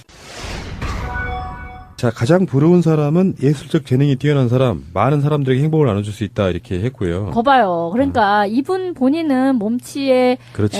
부러운 거야. 음치이지만 예술적 재능이 뛰어난 사람을 부러워한다잖아요. 이런 예술의 가치를 절대 낮게 보지 않는다는 거죠. 근데 아들도 예술 쪽을 미디어 한 거잖아요. 아티스트잖아. 미디어 쪽을 하는. 그래 뭐 좋아하는 연예인은 그래서 이은미와 송강을 꼽았고요. 감명 깊게 본 영화는 광해 왕이 된 남자를 꼽았는데 여기서도 보면은 문재인 후보의 성향이 그대로 드러나고요. 이제 여기서 음모론 한번 도착하세요. 이은미, 송강호는 정권이 바뀌면은 장관한다 이렇게. 아니, 최소한 출연 정지는 좀 풀리겠지. 이 그렇죠. 양반들도 네. 불쌍해서. 송강호 이분은 장관 같은 거 안 할 사람이에요. 농담이었고 저들은 그런 식으로 공격해댈 수도 있다고 생각이 드는데 그 광해에 대해서는 영화 곳곳에 노무현 대통령을 생각하게 하는 장면들이 많아서 감정 수습이 안 됐다 이렇게 얘기를 하고 있네요. 거기서 이제 왕을 대신하는 입장에서 개혁적인 어떤 정치를 하려고 노력했었고, 사실 그게 이제 주변 사람을 감동시키기까지 했는데, 결국은 이제 돌아가지 않았습니까? 원 제자리로 돌아가게 된 그 영화의 의미가 있었던 건데, 이건 뭐냐면 왕이 중요한 게 아니라 집권자의 의지가 중요하다라는 일종의 그 간접적인 그렇죠. 표현이 아닐까 싶어요. 그러니까 이런 것이 저는 바로 초심이라고 보거든요. 대통령 선거 전에 답한 이 셀프 답에 초심이 다 묻어있다고 보는데 이런 게 변하지 않기를 우리는 간절하게 바라야 되는 거고요. 인간관계에서 가장 중요한 것은 성실. 저는 뭐 이 부분에 대해서는 본인 자체가 행동으로 보여주는 것 같아요. 뭐 넘어가겠습니다. 화났을 때 행동은 많이 화가 나면 혼자서 생각이 잡니다. 그러니까 혼자서 삭히는 분이에요, 이 양반이. 야, 이거 집무실에 혼자 계시면 비서들이요. 불안불안하겠는데? 더 무서워. 그러니까 임플란트를 하는 것 같아요. 혼자 꾹 참는 걸 아니에요. 아, 예. 치아 건강에 네. 좋지 않다는. 마우스피스 물리는 방법도 있죠. 아, 치료로 하잖아요. 이갈이 아니, 할 때. 일을 가는 사람은 그렇게 하죠. 생일에는 무엇을 하나? 여전히 이분은 그 가족 지향적이네요. 가족들과 오붓한 저녁 식사. 어떤 사람 내가 알아. 지 생일날 가족들하고는 오전에 케이크 하나 끊고 나오고요. 저녁에는 친구들이랑 술 먹는다? 그런 사람도 있어. 당신이 그러지? 아니, 나는 술 안 먹잖아요, 요즘에. 프로포즈는 어떻게 했냐는 질문에 뭐 어떻게 돼요? 아내가 먼저 했다. 야, 이거 재밌는데요? 재현 한번 해봐요, 진짜로. 그러니까. 해봐. 역할극. 친구들과 있는데 아내가 와서 갑자기 제인이 너 나랑 결혼할 거야 말 거야 빨리 말해. 라고 해서 깜짝 놀라서 얼어도. 깜짝 놀란 목소리. 이거 재밌다. 부인 멋지네. 돌발적인 상황이네요. 야. 근데 요거는 좀 프로포즈라고 하기보다는 원래 그런 관계였을 거예요. 뜬금없이 관계가 아니라 이 상황에서 이제 서로 썸을 막 타다가 이런 관계에서 정식 프로포즈는 아니었을 것 같고 그걸 프로포즈로 받아들이. 그 다음 질문에 해답이 있어요. 결혼할 때 제일 고민은 결혼하기로 했을 때 백수여가지고 새빵 구할 것이 걱정이었대요. 그러니까 보통 이런 경우는요, 뭐 여자가 무슨 뜬금없이 별 상대가 마음도 없는데 너 나랑 결혼할 거야 말고 이런 사람은 없죠. 그게 아니라 충분히 이 둘 사이에는 결혼을 하고도 남을 공감이 있었겠지. 그런 정도의 얘기가 오갔을 상황인데 이 사람이 이게 자기가 결혼 준비가 잘 안 돼 있다라는 스스로의 판단 때문에 말을 안 하고 있는 거야. 그렇지. 그러니까 그런 건 내가 다 감안해 줄 수 있다. 그렇지. 라는 입장에서 내가 차라리 먼저 입을 떼는 게 낫겠다 싶어서 그것도 둘만 있을 때도 아니고 친구들과 있는 곳에 나타나서 제니 너 나랑 결혼할 거야 말 거야 빨리 말해 라고 해서 그냥 이런 식으로 확답을 받아낸 거죠. 얼었도 얼마나 감격스러웠겠어요. 그러니까 상대방에게 심적 부담을 줄여주기 맞아요, 위해서 맞아요. 하는 행동이에요. 아, 그러니까 그렇구나. 여자분들이 그런 경우가 정말로 많아요. 제가 제 경험상도 보면은 쟤는 나랑 결혼할 생각이 없나 하고 아예 포기하는 경우가 많은데 속마음 들어가 보면 저 새끼 돈 없어가지고 지금 나한테 말 못하네 할 때는 여자가 한번 땡겨줘도 돼. 굉장히 오래전에 굉장히 그 남녀 성평등을 실현한 그런 분들인 것 그거 같고요. 상대가 무척 좋았을 때 하는 네, 행동이죠. 그렇지. 다음에 인간의 삶을 한마디로 정리한다면 모든 삶은 역사다 이렇게 답을 하셨고요. 근데 질문 자체가 너무해. 인간의 삶을 어떻게 한마디로 정리를 해요. 살아온 게 좋은 거든 나쁜 거든 뭐든 다 역사로 남는 거다라는 되게 철학적인 답인데 요것만 갖고 우리가 1시간 동안 털 수 있어. 넘어갈게요. 시간 다 끝나갑니다. 대선 주자로서 유권자들께 던지는 한 가지 질문은 저 지지해 주실 거죠? 지금 성대모사 한 거예요? 네. 실패했나? 목소리 톤이 너무 달라가지고. 그만해. 이게 문재인 후보의 최근의 유행어입니다. 대통령이 된 후에도 달라지지 않을 것이 있다면 광화문에서 국민들과 막걸리 한잔하고 주말에는 아내와 같이 시장에 가서 장을 보는 소박한 삶. 근데 이거 조심하셔야 돼요. 임기 중일 전을 얘기하는 거예요? 아니면 임기가 끝난 이후를 얘기하는 거예요? 된 후에도. 그러니까 임기 중에. 그러니까 참 아니, 어렵다 이 부분은. 이건 경호의 문제가 있잖아요. 그러니까 문재인 후보의 공약 중에 하나가 이제 청와대 나오겠다는 거고 일단은 예. 우리는 바라진 않지만 좋은 것만 아닌데 만약에 광화문 정부 종합청사 같은 데 집무를 보거나 그러면 때로는 뭐 그 옆에 있는 광화문 광장 같은 데 사람들과 만나는 그런 이벤트는 할 수 있을 것 같기는 해요. 경호만 잘 준비가 된다면. 근데 이런 거를 나중에는 분명히 좀 횟수가 줄어들 거라고 봐요. 옛날에 그 김대중 대통령이 국민과의 대화했던 것처럼. 근데 나중에 경호 문제 같은 게 있고 막 논란이 일어나고 또 굉장히 심각한 뭐가 생기거나 그러면 이게 없어지는 경우가 꽤 있는데 초창기 때는 아마 이런 이벤트를 할 가능성이 좀 있어 보여요. 네. 근데 이거는 글쎄 본인이 뭐 원하는 일이기는 하겠으나 사실 이거를 이렇게 한다는 것과 안 한다는 게 국민들 입장에서 또는 민주주의의 어떤 진척을 위해서 과연 그렇게까지 중요한 일일까라는 생각은 들어요. 정청래 의원 나왔을 때 이야기한 것처럼 광화문 광장에 국민들 집회할 때만 나오는 건 아마 저는 기대해봐요. 50만 모아놓고 연설도 좀 하고 대통령 취임식과는 완전히 다른 의미로. 공식 질문 마지막인데요. 신이 한 가지 소원을 들어준다면 뭐라고 답했습니까? 대통령에 당선되어 적폐청산과 국민 통합을 이루고 공정하고 정의로운 새로운 대한민국을 열어나가는 것. 예. 정답에 해당되는 얘기를 하셨네요. 적폐청산, 국민통합. 그러니까 적폐청산 하려면 반대쪽을 쳐내야 되잖아요. 그러면 저쪽에서는 분명히 갈라치기로 들어온단 말이에요. 그래서 어려운 거야. 적폐청산과 국민통합이 생각보다 같은 세상에 있지 않아요. 요거를 잘 조율한다는 게 쉽지는 않다. 이렇게 말씀드리고 싶고. 기타 질문이 3가지가 있습니다. 은퇴 후의 삶을 그려본다면 자동차 여행. 운전하시는 걸 좋아하시나? 자동차 여행이 이런 거 아닐까? 캠핑카 이런 걸로 이렇게.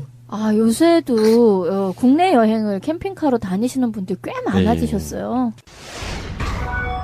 다음에 아무 일정이 없는 날에 하루 일과는 책 읽고 등산하며 사색한다고요. 지금 정말 재미없네. 아이, 책, 진짜 등산, 재미없다. 사색. 에이. 마지막에 있습니다. 자신을 음식에 비유한다면 고구마. 역시 고구마야. 역시. 이 대답이 유머가 하나도 없고 파삭파삭해 그냥. 타박타박. 예. 이거 굽지도 않고 분명히 푹 삶았을 거야. 예. 문재인 후보가 대통령 후보에 간 기념으로요. 문재인 캠프에서 지금 각 언론사로 보내준 문재인 후보의 일문일답에 대한 근데 어느 언론사인들 이걸 다 해주겠냐고. 우리만 가능해. 우리만 가능하고 팟캐스트에서는 새날에서만 우리만 유일하게. 가능하죠. 왜냐면은 이거를 1시간 동안 방송을 할 생각을 할 수 있는 사람이 우리나라에 없어요. 그렇죠. 푸른 나무 빼고는 없어. 맞아. 깔때기 하면 제대로 하면 돼보고요. 지금 이 방송으로 모르는 걸 알게 되신 분들이 얼마나 많겠어. 근데 이걸 꼭 다 알아야 되는 거야? 그냥 이건 예능이야. 예능. 이런 개념이었고요. 아니, 대통령이 될 사람에 대해서 뭐 저 사람이 좋아하는 게 뭔지 취미가 그렇죠. 뭔지 이런 것도 아는 것도 국민들도 괜찮아요. 우리가 얼마나 많은 정치적 토론하면서 달려왔습니까? 잠깐 쉬어가는 의미에서 방송 소재를 주신 문재인 캠프께 감사를 드립니다. 경선 과정에서 여러 가지 이야기들이 있었지만 문재인 후보의 대세론이 끌어온 거고 대선도 이렇게 저는 갈 수 있을 거라고 보긴 보는데 야 이것도 방송이라고 하시냐 하실 분들 계실 수 있겠지만 저는 그런 얘기 감히 드려봅니다. 편하게 듣는 방송도 있어야죠. 막 지금 후보에 당선된 후보에게 또 뭘 어떻게 해, 또 뭔 얘기를 얼마나 해드릴 거예요. 예. 자 오늘은 나름대로 재밌는 방송이었고요. 정보로는 최고였다고 생각이 들어요. 그럼 아마 이거 부인도 모르는 내용들도 있을 거야. 아마도 그럴 거라고 생각이 듭니다. 요 지금 59개 문항을 김정숙 여사께 질문하면 아마 반은 틀린다. 그렇게 봐요. 당연하죠. 본인이 아니고서 어떻게 알아. 네. 자, 당선자 문재인에 대해서 우리가 좀 이제 자세히 알아볼 필요가 있을 것 같습니다. 자, 문재인 후보에 대한 정보가 지금 문재인 캠프에서 지금 도착된 게 있어가지고 그거 한번 설명해 드리겠습니다. 자, 이름은요? 문재인 돌아가신 아버지가 지어주셨다. 예. 자, 생년월일과 띠는요? 네, 53년생이고요. 용띠입니다, 용띠. 54년 1월 14일인데, 음력으로 따지니까 52년 11월생이 돼갖고. 빠른 띠가, 53년생이네. 띠가 앞으로 확 당겨지네요. 네. 용띠가 뱀띠보단 뽀대가 좀 낫지. 아, 상관없나? 저 뱀띠인데. 대통령을 보통 용이라고 표현하잖아요. 아, 그러네. 이분이 태생적으로 대통령이 될 나름대로 그 운명적인 게 있네. 그렇게 말해. 뭐야. 박근혜도 용띠 아니었어? 이러한 용도 여러 찔인 거야. 예. 자, 태어난 곳은요? 경남 거제네요. 근데 예. 이분이 이제 부모님이 북에서 그 피난 배를 타고 내려오셨다는 이제 그래서 거제에 내려오셨다는 거잖아요. 왜 네. 예전에 영화 국제시장에서 뭐 보여줬던 것처럼 그렇게 해서 내려오신 분들이라고 하죠. 그러면은 이분의 신상 한번 제대로 한번 들어봅시다. 나 이런 거 중요해. 키, 몸무게, 신발 사이즈. 키는 172cm, 예. 몸무게는 67kg, 신발 사이즈는 260mm. 이거 뭐 개인 생체 정보 아니야? 이거 왜 아니, 우리가 알아야 되는 거야? 아니 근데 네. 키는 저보다도 훨씬 크시고 예. 몸무게는 저보다 훨씬 더 덜 나가시는데 좀 말랐잖아. 네, 신발 사이즈는 저하고 똑같아요. 신발 한 킬로 주세요. 아니 뭐 신발을 좀 크게 신으시는 분인가 보지. 왜 터덜터덜 하면서 좀 크게 신는 사람도 있잖아요. 근데 아니, 키가 172보다는 훨씬 큰 줄 알았는데. 아니 260이 신발이 큰 거 아니에요. 이게 보통 사이즈죠 남자한테. 보통 사이즈. 아, 저는 자괴감이 듭니다. 왜요? 키는 같은데 30kg가 더 나가는. 어린애 하나를 업고 다니는군요, 제가. 곰 한 마리가 어깨에 있어. 자, 혈액형은요? 이거 중요해요. 왜 이게 중요해? 나랑 똑같거든요. 저도 무슨 똑같아요. 소리야? 뭐 수혈해 드릴 일 있어요? B형. 보통 이제 B형 남자들에 대한 뭐 나쁜 정보들이 많잖아요. 근데 B형 정말 장점 많아. 그래서 저는 B형. 지금 여러분들 혈액형 어떻게 돼요? 저도 B형. 전 A형. 아니 이게 생체 정보이기 때문에 알려드릴 수 없습니다. 진짜요? 뭐 중요한 정보였어요? 아니 생각해봐 혈액형을 알잖아요. 그러면은 어떤 사건을 조작할 때 내 피를 뽑아다가 아니 뭐냐 아니 그 A형을 어디다 뿌려가지고 이렇게 해가지고 야, A형이라고 얘기하면 안 돼. 의사가 너무 나간다. 아무튼 이 중요한 생체 정보인데 이런 걸 왜 다 알려줘야 돼? 진미는 의심형. 동네 그냥. 소심형이야 소심형. 종교는 뭐래요? 이거 왜 매번 이렇게 쓰는 난에다가 막 이러잖아요. 불교랑 뭐 친한 천주교인데 뭐야 사돈이 목사 막 이렇게 쓰시잖아요. 근데 박근혜가 이제 흔히 말하는 개불리기였지. 개신교, 불교, 가톨릭 다 해가지고. 확실하게 문재인 후보는 지금 천주교신데요. 세례명이 디모테오래요. 문 디모테오. 예. 여러 가지 많이 들었는데, 디모테오는 멋있다. 제가 지저스거든요. 진짜? 아버지가 요셉이고 어머니가 마리아였으니까. 뭔 소리? 아니 지저스는 세례명칭이 없어요. 그러니까. 예. 다음에 출신 학교를 한번 보겠습니다. 1965년 부산 남항초등학교 졸업하셨고 68년 경남중학교 졸업, 71년 경남고등학교 졸업, 80년 경희대 법학과 졸업. 예. 요게 시간이 많이 비네요. 71년도에 대학을 가셨는데 무려 9년이나 있다가 졸업을 하셨군요. 뭐 군대 갔다 온 것도 있었을 거고, 뭐 등등등. 형무소 들어갔다 네. 나온 것도 있었고요. 자, 가족관계 한번 봅시다. 뭐 다 알고 있듯이 배우자로 김정숙 63세 전업주부 이시고 자녀로 아들 하나 네. 그리고 딸 하나. 그렇군요. 일남일녀. 다복하시네. 예, 뭐가 다복해요. 일남일녀가. 애국심이 부족해. 넷 정도는 그렇지. 낳아주셨어야 돼. 요거 검증해야 돼. 요거 검증해야 돼. 요거. 애국심이 부족해. 자녀가 2명밖에 없어. 뭐 어쩌라고. 자, 다음에. 자, 음악 듣겠습니다. 백마강 달밤에 물새가 울어. 아 그거 맞아요? 잃어버린 옛날이. 그만, 여기까지. 자, 문재인 후보를 꼭 만나십시오, 황진민님. 저는 권유해드립니다. 제가 어떻게든지 한번 나중에 이제 전직이 되고 나면 한번 꼭 자리 마련해드리겠습니다. 왜, 뭐 하려고. 그거 나중에 회복을, 얘기하고. 회 사준다고. 딱 맞는 것 같아. 문재인 후보는 아마 황진민님을 굉장히 반갑게 맞이할 겁니다. 왜. 그거 나중에 얘기하자. 그 다음에 주량은 어떻게 된다고요? 소주 한 병이시라고 하네요. 이거 거짓말 같다. 더 드시지 않을까? 내가 이야기 들었어요. 최근에 어떤 분한테. 문재인 후보는 술을 정말 잘 마신답니다. 근데 어떻게 마시냐면은 길게. 송 작가하고 나하고는 옛날에 내가 요즘에 술 안 끊었습니다만 옛날에 술 마시면은 딱 홀짝홀짝 해가지고 딱 한 병에 한 10분이면 끝나잖아요. 그렇죠. 근데 문재인 후보는 지금 막 소주 한 병이라고 그랬는데 요거는 결격 사유가 될까봐 주량을 줄인 게 아닌가 싶어요. 술 되게 잘 마시고요. 길게 마신대요. 그러니까 소주 한 병을 갖고 한 서너 시간 드시는 모양인데. 그리고 술 주사가 저희 없는 사람. 오. 그러니까 자기 관리는 확실히 잘하는 사람 맞아요. 그러니까 맞아요. 우리들처럼 막 술 먹으면 이제 막 말 실수하고 그 다음날 일어나가지고 내가 무슨 말 했더라 막 기억 안 고민하고 나고. 나 씨.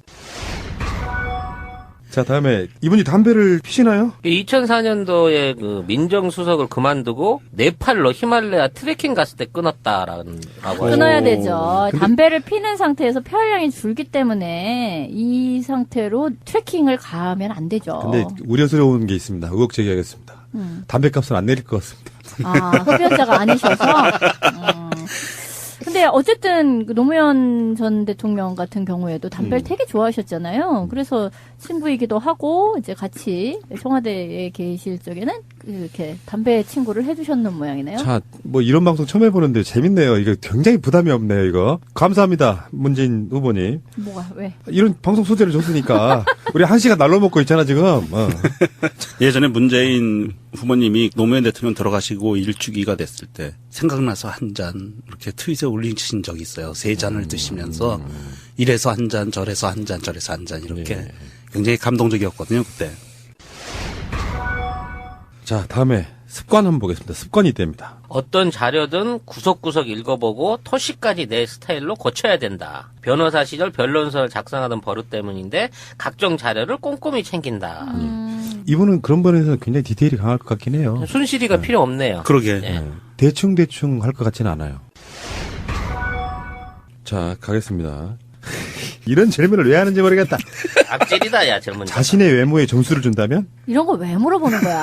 아니, 뭐. 아니 가령 정우성이라든지 이런 사람한테도 물어봐요. 근데 난 대답이 더 걸작이야. 뭐 대학 시절 프랑스 배우인 알랭드롱 닮았다는 소리를 많이 들으셨대요. 그 덕분에 소개팅에서 아내를 만났다는데 알랭드롱을 갖다 붙일 줄은 또 상상을 못했네. 알랭드롱. 네, 미모에 대한 자신감이 거의 극강이다. 왜냐면 우리 시대 때 알랭드롱이 아랑드롱 그랬는데 아랑드롱 해버리면 최상의 적이었어. 남자들한테는 질투의 대상이었죠. 잘생겼다라고 그건 얘기하고 뭐 아니 그건 뭐 어느 정도 인정하죠. 근데 거기에 대해서 또 외모에 대해 점수를 준다면이라고 묻는 것도 좀 극악한데 그 대답이 바로 알랑드롱 닮았다는 이야기를 들었다.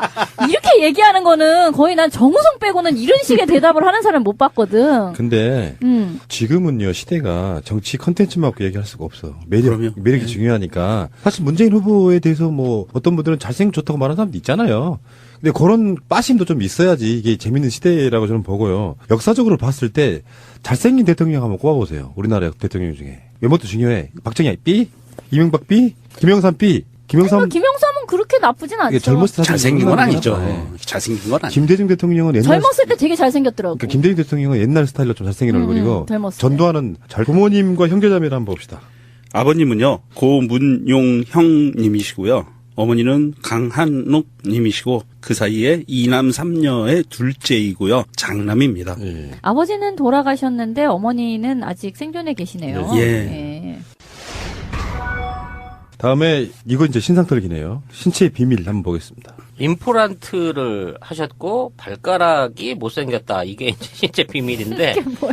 아니 참여정부 시절에 치아가 10개가 빠져갖고 임플란트를 하셨대요. 아, 난 도대체 이 얘기 들을 때마다 너무 가슴 아프달까? 이게 철마 비서실장을 누가 때려서 이가 나가진 않았을 거고 얼마나 그 당시에 스트레스가 심할까 싶은지도 짐작이 가는 부분인데 그래서 이제 이가 생리가 몇 개 안 남아서 이게 말씀하시는데 좀 불편하다라는 게 있고 아니, 그래서 좀 발음이 좀 부정확한 것도 이것과 관련이 있는 게 아닌가, 이런 얘기도 있죠. 근데 임플란트를 10개를 할 정도라면 도대체 어떤 상태였을까? 이건 두 가지 분석이 가능해요. 일단은 스트레스가 많았을 거고 두 번째는 부모님 물려주신 치아가 건강하지 않았다까지 포함돼야 된다고 생각이 드는데 네. 제가 셀프 증명을 해드릴게요. 저도 임플란트 10개 했거든요. 진짜? 그래요? 예. 10개 했는데 이 임플란트를 10개를 하니까 발음이 바뀌어요. 목소리도 바뀌고. 어허, 그 이의 구성이 그렇게 중요한 거군요. 음.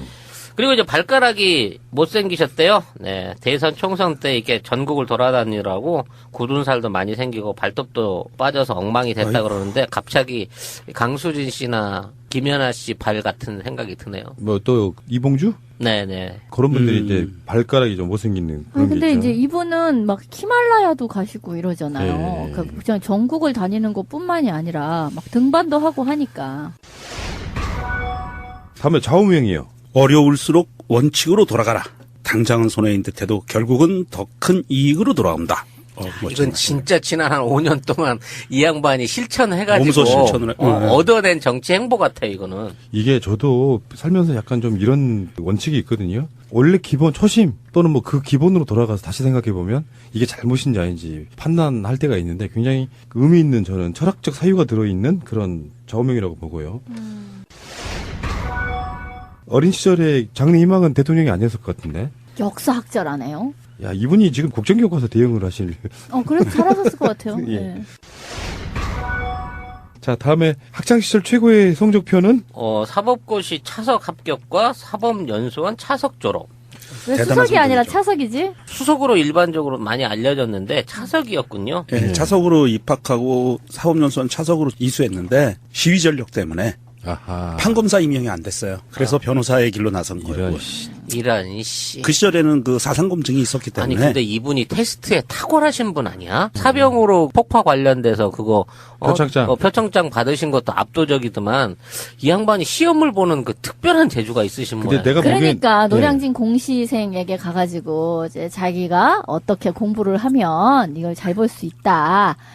이걸 외우고 나서 책을 딱 덮은 다음에 눈을 감고 리마인드를 해라. 막 이런 것도 가르쳐주고 그러셨잖아요. 그러니까 이게 기본적으로는 머리 좋고 굉장히 노력하는 사람처럼 보이지 않으세요? 사법고시 차석 합격하고 이게 쉽지가 않거든요. 보통 그런 식은 대부분 다 서울대 나온 애들이 한다는 뭐 그런 어떤 우리가 알고 있는 그 느낌이 있잖아요. 두 개 다 차석을 했다고 하면 굉장한 노력파이거나 머리가 정말 좋은 사람. 예. 아니 근데 물론 뭐 경희대 같은 경우도 이게 뭐 장학금, 그러니까 후기이면서 이제 장학금으로 이제 간 걸로 보이고 또 시험에 또 강한 사람이 있잖아요. 그런 어떤 시험 보는 데 있어서 나름의 어떤 노하우를 가지고 계신 분인 것 네. 같아요. 네. 이거는 좀 재밌는 거네요. 학창시절 별명은 뭐래요? 문제야. 비슷해. 문씨야. 아니 지금도 문재인의 문제를 네. 아이가 아니라 어휘로 쓰면서 문제 있는 사람 문재인 이런 식으로 많이 그리고 써요. 또 일베들은 또 문죄인이라고도 하고요. 우리 학교 다닐 때 보면 이름 갖고 장난 되게 많이 칩니다, 일단은. 뭐 후보의 낱낱이를 알고 있어야 방어를 하건 뭘 할 거네요. 방어? 그러니까 누가 뭐라 그러면 회화 수사 해산물을 좋아한다는 게 이게 방어 얘기가 되는 방어가 거야? 되지. 아까 왜? 그 의사 생체 정보랑 똑같은 거야. 그런 거요? 문재인 후보가 어디를 갔는데 응. 회를 좋아하고 물론 부산 출신이니까 좀 그런 것도 있겠지만 이상한 해코지 할 수도 있는 거예요. 그러니까 우리들 입장에서 그냥 다 오픈해. 회를 원래 좋아하신다. 이렇게. 회와 해산물을 좋아하고 특별히 가리는 음식은 없다. 나도 회 좋아해. 자, 그래도- 없어 못 먹어. 잠깐만. 똑같은 질문을 여러분들께 하면 어떻게 답하시겠습니까? 간결하게 딱 이 정도 문장으로 한번 답해보세요. 나도 회와 해산물을 좋아하고 가리는 건 없어요. 그래요? 알겠습니다. 네. 예. 문재인 후보랑 식사 한번 하셔야 되겠어요. 좋지. 아니 근데 이게 가리는 음식이 없다 이 얘기를 안 하면요. 문재인은 육고기 정육업체를 비하하고 그쪽 산업에 대해서 탄압한다라는 얘기가 나올 수 있기 때문에 맞네요. 꼭 해줘야 되는 거예요. 맞네요. 예. 네. 특별히 가리는 음식이 없다는 그게 사실이 아닐 가능성이 높아. 이게 정치적인 수사일 가능성이 높은 거야. 그러네요. 그렇게 따지면 이렇게 해야 돼. 회와 해산물을 좋아하고 그렇지만 육고기도 좋아한다 이렇게. 뭐든지 잘 먹어요. 아니야. 그럼 되는 그럼 거야. 또 채식주의자를 디스한다라고 할 수 있잖아. 그렇구나. 어렵다. 네, 어렵네요. 대통령 후보가 되는 게 쉬운 게 아니야. 예, 그러게요. 이분 요리도 좀 하시네요. 가장 자신 있는 요리는요? 가끔 직접 끓여 먹는 라면과 즉석밥. 에이, 이 정도는 요리를 한다고 볼 수가 없잖아. 거의 내 수준이잖아. 아니 그래도 얼마나 기특해요. 이거는 연세 있으신 분이. 대한민국의 전문 요리사들과 요리 자격증을 가지고 계신 분들에 대한 문재인 후보의 디스라고 평가받을 수 있습니다. 근데 또 이런 것도 있어요. 저도 요리 좀 한다는 입장에서 보면은 문재인 후보 자체가 나는 이게 라면을 끓이고 이런 거 중요한 게 아니라 이야기를 한번 해보고 싶고 꼭 남편이 라면을 끓이면 옆에 와가지고 한 젓가락만 달라는 사람. 부인. 왜 나를 디스하는 거예요, 지금? 근데 뭐 하나 끓여줄까 하면 그건 됐대. 맞아. 이상해. 그거 왜 그러는지. 왜 나를 직접 지금 디스를 하려는 건데? 아니 보편적으로 이렇다고. 그러니까 분명히 김정숙 여사님도 분명히 한 젓가락? 그러니까 한 젓가락 당신 것까지 끓여줄게. 그건 됐고 한 젓가락 그리고 밥 먹어. 그럼 덜 받아 또. 저는 그런 데서는 자유롭습니다. 제가 라면을 물에 살짝 튀겨 먹거든요. 왜요? 아니, 무슨 이게 소리야? 거의 안 익었을 때. 거의 안 익었을 때 반은 꼬들꼬들 씹힐 때 이걸 불을 꺼서 먹기 시작하기 때문에 생밀가루 냄새가 나는 지경. 그런 거를 주로 먹기 때문에 아무도 제가 끓인 라면은 안 뺏어 먹습니다. 아니 근데 진짜 기껏 라면 끓이고 즉석밥은 뭘 한다 개념이 아니잖아요. 그냥 전자레인지 돌린다 개념이잖아. 야 진짜 요리 안 하시는구나. 근데요, 좀 반대로 이런 문재인 후보가 나는 요리도 잘해야 하면 재수 없어요. 혀에 도움이 안 될 것 같아 내가 보기엔. 거짓말일 가능성이 예. 높아지는 거지. 자, 그다음에 한 달 독서량 이거 중요합니다. 일단 여러분들께 한번 여쭤볼게요. 독서량이 얼마나 되세요? 한 달에 권수로만. 저는 0.3권. 0.3권. 다음에 우리 성 작가님. 이게 책이라고. 솔직히 말해요, 빨리. 그러니까 저는 정법으로 된 책은 거의 안 읽고요. 만화책은 굉장히 많아요. 다음에 우리 왕진민이. 근데 책을 만화책 무시하나 아니, 지금? 앞에서부터 끝까지 다 읽는 걸 얘기하는 게 아니잖아요. 그냥 어떤 식으로든 보는 걸 얘기하면 한 4-5권은 되죠. 근데 문재인 후보는 보통은 10권 정도 읽었는데 최근에 바빠서 2-3권 정도 읽는다. 많이 읽는 거예요. 근데요, 이런 경우에는 보면 이동 중에 많이 읽을 거예요. 차 안에서. 그렇겠네요. 네, 보통 그런 식으로. 책을 많이 읽으면 사유의 깊이가 깊어진다는. 최근에 읽은 책, 이거 중요합니다. 왜냐면 이거는 정치적으로 많이 쓰이잖아요. 그렇죠. 대선 후보 말고도 대통령도 뭐 휴가 갈 때 무슨 책 갖고 간다 이런 거. 갑자기 베스트셀러가 되기도 하고 따라 그렇잖아요. 읽어야겠네. 최근에 읽은 책이 뭐라고요? 어떻게 돌파할 것인가? 저성장 시대 기적의 생존 전략. 야, 그런 이거는 책이라는데요. 굉장히 공약적인 그런 내용 아닐까요? 그러네요. 나 안 읽어봐서 뭐 어떤 그러니까 종류인지 읽어봐야겠어요. 모르겠네. 아마 이 책이 베스트셀러에 올라갈 것 같습니다. 네. 발표되는 순간 어떻게 돌파할 것인가? 저성장 시대 기적의 생존 전략. 예. 마치 이거는 그 선대인 소장하고 얼마 전에 인터뷰했던 거랑 좀 비슷한 얘기가 나올 것 같기도 해요. 자, 다음에 좋아하는 노래는? 꿈꾸는 백마강이라는데 갑자기 이 얘기를 들으니까 나도 꽤나 옛날 노래 아는데 잘 음률이 기억이 안 나네. 꿈꾸는 백마강이 뭐지? 그럼요. 저도 되게 많이 놀림 당했는데. 이름으로? 뭔데? 어떻게 불렀는데? 뭐 진미식당. 그건 아니, 많아요. 그리고 오징어채 진미채. 그런 것도 있고 제가 어렸을 때는 진로 소주를 광고를 했어요. TV에서. 그러면서 진로의 진미 이렇게 그거 나왔었어. 진짜 맛. 당시 교육 분위기가 안 맞아서 이렇게 학교랑 자꾸 부딪혔다고 해요. 그래서 획일적이고 억압적인 분위기에 맞서다 보니까 문지아로 불렸다. 취미는 뭐 오로지 등산, 3번의 히말라야 트레킹, 이게 인생의 전환점이 되었다고 하네요. 등산은 정치인들에게 고전적인 항목 아니에요? 뭐 민주산악회. 그렇지. 김영삼이 저쪽 사람들은 골프장 가가지고 그렇게 정치에 대해서 얘기를 하는데 뭐 다 감시 붙고 해가지고 어디 할 데가 없어서 산에 올라가면은 산 올라가면서 이제 서로 얘기를 할 수가 있다 뭐 이런 거였죠. 송 작가가 한 번도 안 해봤을 것 같은 등산입니다. 그러니까 살을 지금 이렇게 하면 30kg가 빠진다는 거야. 나는 주로 이제 입구에서 기다리죠. 보내놓고. 막걸리나 마시는 사전에다가 도토리묵에 내가 자리 잡고 있을게. 걱정 말고 다녀와. 그러고. 근데 이게 뭐 뒷동산 가는 거하고는 다르잖아요. 그렇죠. 뭐 북한산 관악산이야 뭐 댕기는데 그게 아니라 히말라야 트레킹을 했다는 거는 대단하죠. 이거는 이쪽 세계에선 또 갑 중에 갑인 건데. 다른 건 몰라도 건강 문제만큼은 확실하네요. 네. 이거는 몸이 아파서는 도저히 못해. 관절도 좋아야 돼요. 요거는 폐활량도 좋아야 되고. 꼭 가보고 싶은 곳은? 함경남도 흥남. 6.25 때 피난 오시기 전에 부모님께서 사셨던 곳이라고 하네요. 그래서 가보고 싶다고. 흥남부두. 이분이 또 여기서 통일 의지를 이렇게 강력하게 은유적으로 피력을 해주시나? 저 국민들이 만든 문재인 후보의 출사표 거기 영상 출마를 했거든요. 거기에 국민들 공모한 문구에도 이런 게 나와요. 실흥민 아버지 산소에 가서 소주 한 잔 올리고 남북이 다시 만나게 되었다고 말할 수 있는 그런 나라가 되어야 합니다.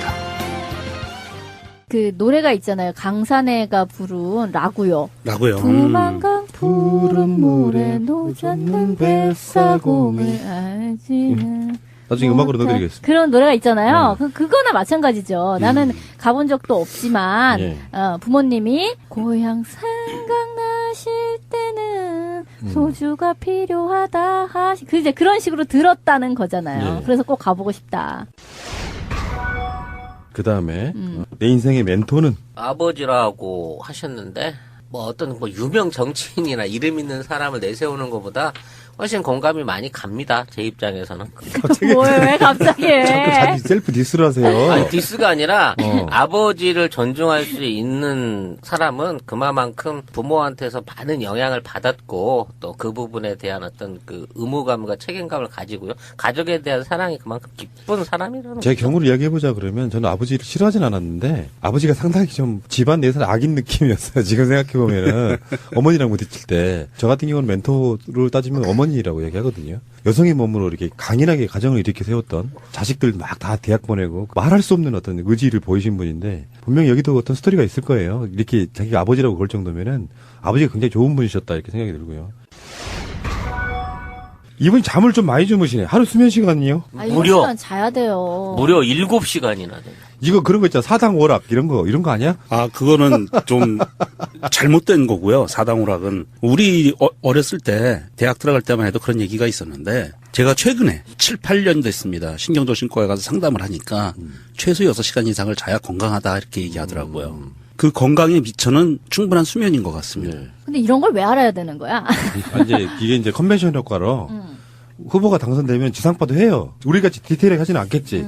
문재인 후보에 대해서 방송을 이렇게 나간 적이 한 번도 없어요. 이렇게 디테일하게는. 한 번도 없어. 어떤 방송에서도 처음이야, 이거. 이 정도면 스토킹이지 거의. 그렇지. 좋아하는 음식과 싫어하는 음식입니다. 우리도 이런 방송 해본 적이 한 번도 없어요. 정권 교체 의지가 강렬한 상태에서